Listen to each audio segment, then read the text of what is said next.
Good afternoon, Warriors. Today is Thursday, March 15th, 2018. Looking at our homework for this evening in math, we're doing practice 12.3. If you're in first or eighth period, also doing practice 12.1.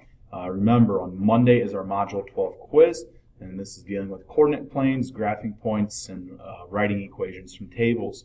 In science, we've got an assignment called Beneath Our Feet. In social studies, you have the Buddhism reading and a form to complete.